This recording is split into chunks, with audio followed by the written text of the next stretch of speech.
The Deathworld Accord. They told us Earth was a paradise, they lied.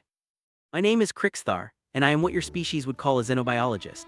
For 300 cycles, I studied life across the galaxy, cataloging species from the methane swamps of Trell to the crystalline forests of Zendari. I had seen it all, or so I thought, until the Galactic Science Council assigned me to study the newly discovered species from Sector 784, the species that called themselves humans, the species from a planet they simply named Earth. I should have read the preliminary reports more carefully. I should have questioned why 17 different research teams had declined the assignment before it reached my desk. I should have wondered why the hazard pay was triple the standard rate. But I was arrogant, I was curious. And curiosity, as humans say, killed the cat, though at the time I did not understand what a cat was or why anyone would kill one. The journey to Earth took 43 days aboard the research vessel Luminous Endeavor. During that time, I reviewed what little data we had collected on this species. They were bipedal carbon-based life forms, averaging 1.7 meters in height, with an internal skeletal structure and a disturbing amount of exposed skin. Their planet orbited a yellow dwarf star at what seemed like a reasonable distance. The atmospheric composition was within tolerable ranges. Nitrogen, oxygen, trace gases, nothing unusual. The images of Earth transmitted from our long-range sensors showed a world of blues and greens and whites. Oceans covered 70% of the surface. Cloud formations swirled in hypnotic patterns. It looked peaceful, beautiful even. It was the most deceptive thing I had ever seen. When the Luminous Endeavor entered Earth's orbit, I stood in the observation deck, staring down at the planet below. My aide, a young Xenthari named Velmora, stood beside me. She had been excited about this assignment. Fresh out of the academy, eager to make her mark on the scientific community. I remember her saying something about how wonderful it was to study a species at the exact moment of their first contact with galactic civilization. How rare such an opportunity was. If I had known then what I know now, I would have ordered the ship to turn around immediately. The humans had been expecting us. Apparently, they had been tracking our approach for weeks with their primitive but surprisingly effective scanning technology. When we requested permission to land, they responded within minutes. The voice that came through our communications array was calm, professional, and spoke perfect galactic standard. At the time, I found it impressive that they had learned our common language so quickly. Later, I would learn that humans have an almost supernatural ability to acquire new languages. It is one of their less terrifying talents. They directed us to land at a facility they called the International Space Center, located in a region they referred to as Kazakhstan. As our ship descended through the atmosphere, I got my first real look at Earth's surface. What I saw confused me. The landing zone was surrounded by vast stretches of barren land.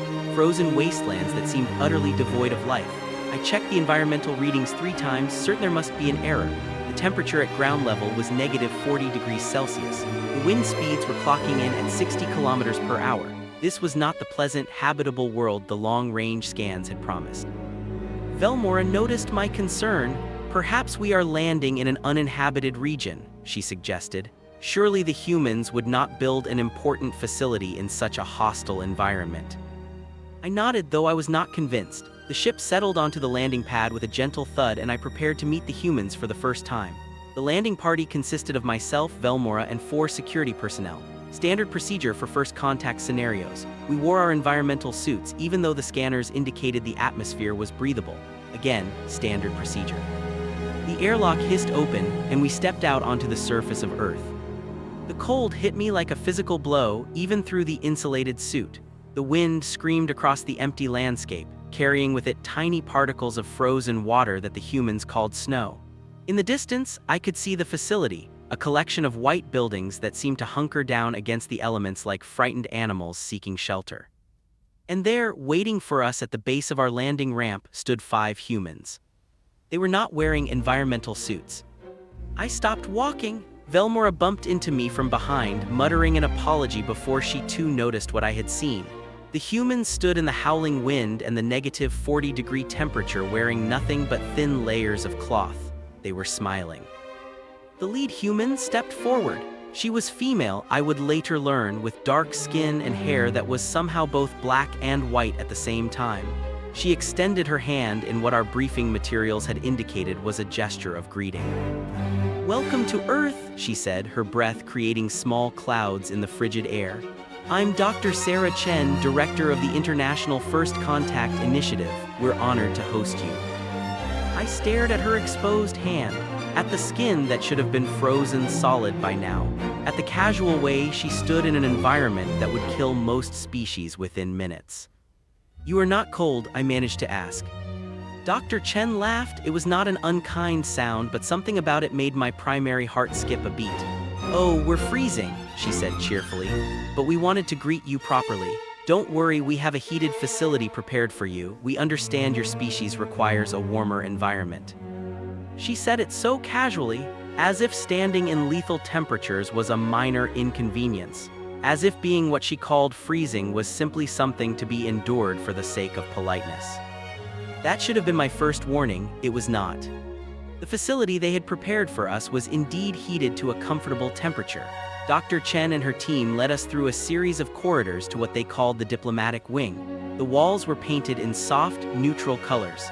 The furniture was designed to accommodate various body types. They had clearly put considerable thought into making us comfortable. "We've prepared individual quarters for each of you," Dr. Chen explained as we walked. "The temperature and atmospheric composition can be adjusted to your preferences. We've also set up a laboratory space for your research and a communication hub with real-time connection to your home worlds." "This is most generous," I said, meaning it sincerely. We had not expected such extensive accommodations. "We want you to feel welcome." She replied, "Earth might be a bit overwhelming at first, but I promise you there's nowhere else in the galaxy quite like it." She had no idea how true those words were. The first incident occurred 3 days into our stay. Belmora had been conducting routine biological scans of the local area, cataloging the various life forms that existed in the region. She returned to the facility in a state of visible distress, her normally pale blue skin flushed a deep purple. "There are things living out there," she said, her voice shaking. "In the frozen waste. There are plants growing through the ice. There are animals burrowing under the snow. I scanned something they call a polar bear. It was hunting in temperatures that would freeze the blood in our veins, and it was thriving." I attempted to calm her, explaining that every planet had extremophile organisms adapted to harsh environments. It was basic biology. "You do not understand," she insisted. I asked Dr. Chen about it. She said this is not even considered particularly harsh by Earth standards. She said there are places on this planet that are colder, much colder, and things still live there.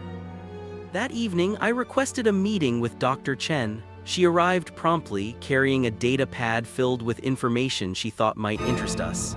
I asked her about the climate. "Ah," she said, settling into a chair that seemed far too small for her frame. "I was wondering when we would have this conversation. Yes, Earth has what we call a varied climate. The temperature can range from -90 degrees Celsius in some regions to +70 degrees in others. We have deserts that receive no rainfall for decades. We have jungles that are drenched in rain for months at a time. We have mountains so tall that the air becomes too thin to breathe. We have ocean trenches so deep that the pressure would crush most vessels like tin cans." She spoke about these nightmare conditions as if she were describing a pleasant garden. "And humans live in all of these environments?" I asked, though I dreaded the answer. "Not all of them, no," she said, then she smiled. "Not permanently anyway, but we've been to all of them. Humans are adaptable, we have to be. Earth doesn't make things easy." Over the following weeks, I learned exactly how true that statement was. The more I studied Earth and its dominant species, the more horrified I became. This was not a paradise world. This was not even a normally habitable planet. Earth was what the Galactic classification system designated as a Class XII Deathworld, a category so extreme that only 3 other planets in the known galaxy shared the designation. Let me explain what this means. Earth's atmosphere contains 21% oxygen. To put this in perspective, most habitable worlds contain between 9 and 12%. The high oxygen content makes everything on Earth absurdly flammable. Fires rage across the planet with terrifying regularity. The humans have had to develop entire technologies just to fight these fires. And yet they use this same volatile atmosphere to sustain themselves, burning it in controlled chemical reactions within their own bodies to generate energy. The gravity on Earth is 9.8 meters per second squared. This is nearly twice what my species evolved under. Every moment I spent on Earth, I felt as though the planet itself was trying to crush me into the ground. The humans move through this oppressive force as if it does not exist. They jump, they run. They have invented activities they call sports where they push their bodies to absolutely ridiculous extremes just for entertainment. The planetary rotation creates what humans call weather. On most civilized worlds, weather is a mild, predictable phenomenon. On Earth, weather is a weapon of mass destruction. I witnessed what they called a thunderstorm, where electrical discharges of millions of volts arced between the clouds and the ground. I saw a hurricane, a rotating mass of air and water that carried the destructive power of multiple thermonuclear devices. I read reports of tornadoes, earthquakes, tsunamis, volcanic eruptions. The planet was actively trying to kill everything on it, and the humans just accepted this as normal. But the environment was only part of Earth's horror. The real nightmare was the ecosystem. Belmore had been right to be disturbed by the polar bear. I studied the creature's biology myself and found it to be an apex predator of staggering efficiency. It could run at speeds exceeding 40 kilometers per hour despite weighing over 500 kilograms. It could swim for days without rest. It possessed claws and teeth designed specifically for rending flesh. It hunted prey by waiting at breathing holes in the ice, then crushing their skulls with a single blow of its paw. And it was far from the worst thing on Earth. I learned about saltwater crocodiles, ambush predators that could remain perfectly still for hours before exploding into motion with enough force to drag animals twice their size underwater. I learned about great white sharks, eating machines that had remained virtually unchanged for millions of years because they had achieved predatory perfection. I learned about something called the box jellyfish, a creature so venomous that its sting could kill a human in minutes. I learned about humans. Because here is what truly terrified me: humans were not the strongest species on Earth. They were not the fastest. They were not the most venomous or the best camouflaged. By every physical metric, humans should have been prey, easy targets for the countless predators that stalked their world. Instead, they had become the apex predator of apex predators. I asked Dr. Chen how this was possible. How had a species with no natural weapons, no protective armor, no enhanced senses managed to dominate a planet full of monsters? She took me to what she called a natural history museum. Row after row of preserved remains showed Earth's history of life. Massive reptiles that had ruled the planet for millions of years. Saber-toothed cats with fangs longer than my hand. Giant bears that stood 4 meters tall, all of them extinct. All of them eliminated by changing climates, yes, but also by a small, relatively weak primate that refused to die. We are persistence hunters, Dr. Chen explained, walking past the skeleton of something called a woolly mammoth. We are not strong enough to overpower most prey, so we chase it, for hours, for days if necessary. We chase it until it collapses from exhaustion and then we kill it. We cannot run fast, but we can run forever. We cannot survive in water, so we built boats. We cannot fly, so we invented aircraft. We cannot withstand extreme cold, so we made clothing. We looked at every single challenge this planet threw at us and said no. We refused to accept our limitations. We refused to die. She said this with pride, as if their sheer stubbornness in the face of a universe that clearly wanted them dead was something to be celebrated. You must understand, I said carefully, this is not normal. The fact that your species survived at all is a statistical impossibility. The fact that you thrived, that you developed civilization and technology while surrounded by all of this, defies every model we have for planetary evolution. I know, she said softly.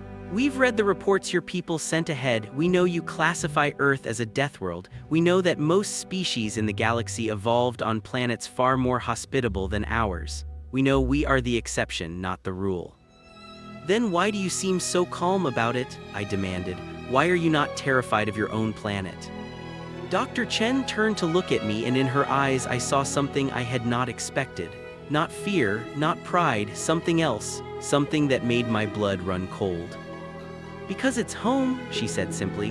It's all we've ever known. Yes, our planet is dangerous. Yes, life here is hard, but it made us what we are. It made us survivors. It made us problem solvers. It made us a species that looks at the impossible and sees a challenge to overcome. She gestured at the massive skeleton beside us. Our ancestors killed that with sharpened sticks and coordinated teamwork. We turned wolves into dogs. We domesticated fire. We split the atom. We walked on our moon. We did all of that while living on a planet that was actively hostile to our existence. So no, I am not afraid of Earth. Earth should be afraid of us. That was when I truly understood. Humans were not simply survivors of a death world. They were shaped by it, forged by it. Every single aspect of their psychology, their culture, their technology had been developed in response to living in one of the most hostile environments in the galaxy. They did not just endure suffering, they weaponized it. The incident that ended our mission occurred during the 6th week. The Galactic Council had sent a diplomatic vessel to formalize first contact and discuss humanity's potential membership in the galactic community. The ship carried Ambassador Trelnoth, a dignified representative of the Arkelian collective, along with a full diplomatic staff. They made the same mistake I had made. They assumed Earth would be like any other Class 3 or 4 habitable world. They came prepared for mild weather and friendly natives. Their ship experienced a catastrophic malfunction during atmospheric entry. A micrometeorite impact, nothing that should have been catastrophic, but it damaged their navigation systems. Instead of landing at the designated coordinates, they crashed in something humans called the Amazon rainforest. The distress signal reached us within minutes. Dr. Chen immediately mobilized what she called a search and rescue team. I insisted on joining them, partly out of scientific duty, partly because I wanted to help my fellow galactic citizens, but mostly because I could not comprehend how the humans planned to rescue anyone from what the environmental data showed was an even more hostile environment than the frozen wastes of Kazakhstan. The Amazon rainforest makes the Arctic look friendly by comparison. We flew there in vehicles humans called helicopters, machines that seemed to defy the laws of physics by remaining airborne through sheer mechanical stubbornness. As we approached the crash site, I looked out the window and saw a sea of green stretching to the horizon. It was beautiful. It was also a death trap. The Amazon contains approximately 10% of all species on Earth, Dr. Chen explained over the noise of the rotors. Many of them are extremely dangerous. We need to reach your people quickly. The helicopter could not land near the crash site. Too many trees. We descended on ropes, something the humans did with casual ease while I struggled to control my descent through the oppressive gravity. The moment my feet touched the ground, I realized I had made a terrible mistake. The heat was suffocating. The humidity made it hard to breathe even through my environmental suit's filtration system. The air itself seemed alive with sound, buzzing, clicking, screaming, thousands of creatures I could not see all around us. The rescue team moved quickly, cutting through the dense vegetation with bladed tools. I tried to keep up but found myself falling behind. The gravity seemed even worse here, the heat draining my strength. Velmora was in worse shape than I was. One of the human team members, a massive male built like one of Earth's predators, simply picked her up and carried her. She did not protest. She was too exhausted. We found the crash site 20 minutes later. The diplomatic vessel had carved a scar through the jungle, taking down dozens of trees before coming to rest against a massive trunk. The hull was breached in 3 places. Warning lights flickered weakly. Ambassador Trelnoth and his staff were alive but in bad shape. The crash had injured several of them and the heat was overwhelming their environmental systems. Dr. Chen immediately began coordinating the evacuation, directing her team with military precision. That was when the ants arrived. I heard them before I saw them, a rustling sound like rain on leaves growing louder. The human team leader, a woman named Santos, suddenly grabbed Dr. Chen's arm. "Army ants," she said, "big colony moving fast." Dr. Chen's face went pale. "How long?" 2 minutes, maybe less. I did not understand the fear in their voices. They were ants, tiny creatures, surely not a threat to beings our size. I was so very wrong. The colony emerged from the jungle like a living carpet, millions of insects moving with single-minded purpose, devouring everything in their path. I watched in horror as they swarmed over a fallen tree, stripping it of all organic matter in seconds. They were not tiny. Each ant was nearly 3 centimeters long, with mandibles that looked like they could cut through flesh. "We need to move now," Dr. Chen said calmly, not yelling, not panicking, just stating a fact. The humans worked with terrifying efficiency. They got Ambassador Trelnoth and his injured staff into makeshift stretchers. They marked a path back to the clearing where the helicopters waited. And then they did something I will never forget. 3 of the human team members stayed behind. "We will slow them down," Santos said simply. She was checking something she called a flamethrower, a weapon that shot burning liquid. "Buy you time to get everyone out." Dr. Chen did not argue. She simply nodded, grasped Santos's shoulder briefly, and ordered the rest of us to move. As we fled through the jungle, I heard the sound of the flamethrowers behind us. The smell of burning vegetation filled the air.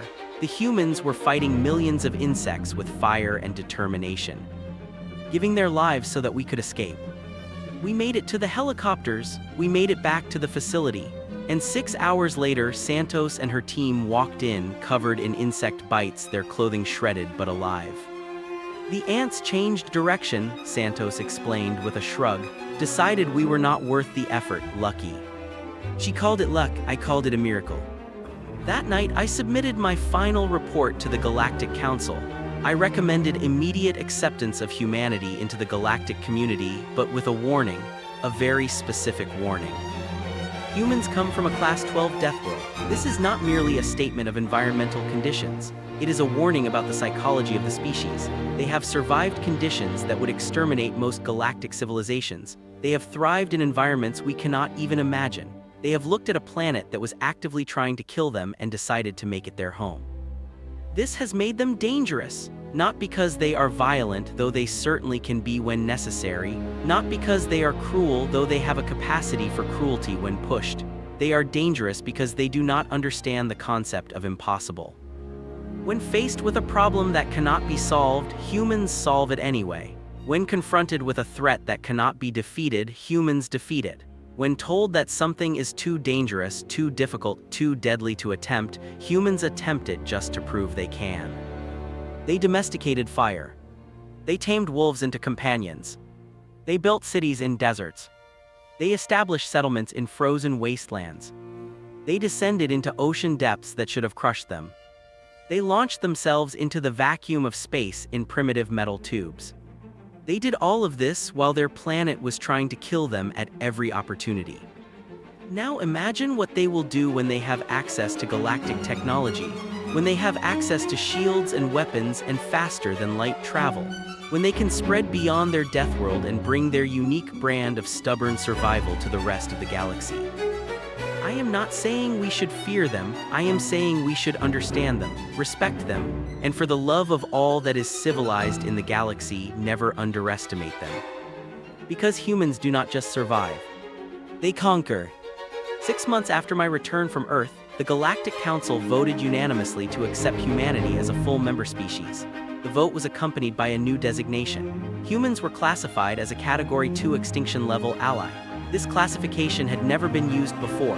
It means that humans are considered too valuable to be enemies and too dangerous to be ignored. I still serve as the Council's primary advisor on human affairs. I still receive regular reports from Earth. I still maintain contact with Dr. Chen, who has become something of a friend despite the vast differences between our species. Last month, she sent me a video. It showed a human child no more than 5 cycles old playing in what humans call a backyard. The child was laughing as it chased something called a butterfly. In the background, I could see the child's parents watching, smiling. Dr. Chen included a message with the video. Krix, it said, I know you think Earth is terrifying, I know you see danger everywhere you look, but this is what we're fighting for, this moment, this joy, this innocence. We survive the horrors of our world so that our children can experience its beauty. We endure the impossible so that the next generation can dream of even greater impossibilities. That is what it means to be human. We do not survive in spite of Earth, we survive because of it. I watched that video 17 times. I finally understood. Humans are not monsters shaped by a death world. They are heroes forged in fire. They are survivors who refuse to be victims. They are dreamers who make the impossible real. And they are now our allies. The galaxy will never be the same. My name is Krix'thar, and I have studied life across the galaxy for 300 cycles. I have seen wonders beyond imagination. I have cataloged species from 1,000 different worlds. But nothing, absolutely nothing, has amazed me more than the small bipedal primates from the Class XII Deathworld. The species that calls themselves human. The species that looked at hell and called it home. The species that will change everything.